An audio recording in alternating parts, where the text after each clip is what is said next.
pada umumnya bisa digolongkan menjadi dua, yaitu investor individual dan investor institusional. Investor individual adalah investor terdiri dari individu-individu yang melakukan investasi, sedangkan investor institusional adalah yang biasanya terdiri dari perusahaan asuransi, lembaga penyimpan dana, dan lembaga dana pensiun. Yang kedua, jelaskan pengertian pasar modal dan apa saja yang merupakan instrumen pasar modal. Pasar modal atau capital market adalah pasar untuk sekuritas jangka panjang, baik berbentuk utang maupun ekuitas. Saham yang diperdagangkan pasar modal antara lain saham biasa, obligasi perusahaan, dan kontrak berjangka. Adapun yang dimaksud dengan instrumen pasar modal adalah semua surat-surat berharga yang diperdagangkan di bursa. Instrumen pasar modal ini pada umumnya bersifat jangka panjang. Instrumen yang ada pada pasar modal terdiri dari saham, obligasi, dan sertifikat.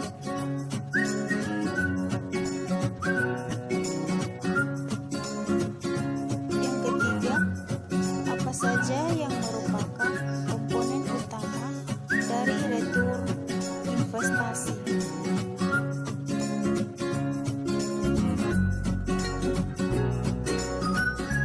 Adapun komponen utama return investasi terdiri dari dua komponen utama, yaitu yield dan capital gain.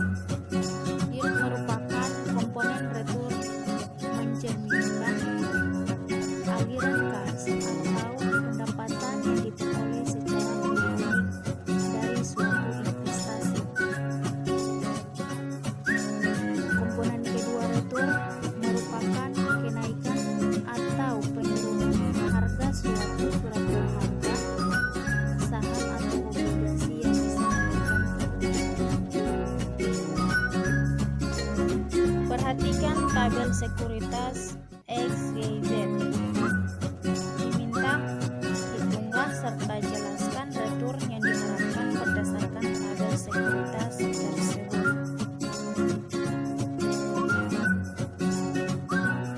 Berikut adalah jawabannya.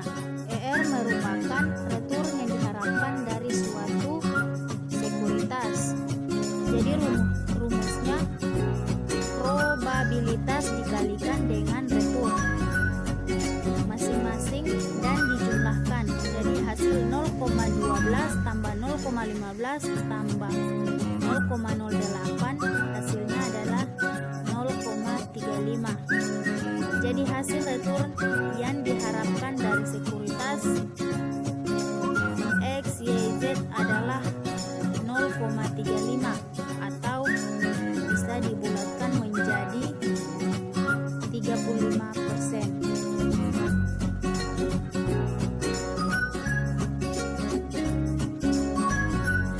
Soal yang terakhir yaitu jelaskan menurut teman-teman Anda dalam kondisi apakah pasar modal dikatakan efisien, dan efisienkah pasar modal dalam masa pandemi ini, serta dampak apa saja dari COVID-19 terhadap pasar modal.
diketahui juga pasar modal tersebut merupakan kegiatan di mana para penjual dan pembeli melakukan transaksi, di mana yang diperjualbelikan ialah saham, obligasi, dan masih banyak lainnya. Para investor dari dalam maupun luar negeri bertindak sebagai pelaku dari pasar modal ini. Maka dari itu, mengingat virus yang semakin menjalar dengan cepatnya ini menjatuhkan para mental investor untuk melakukan investasi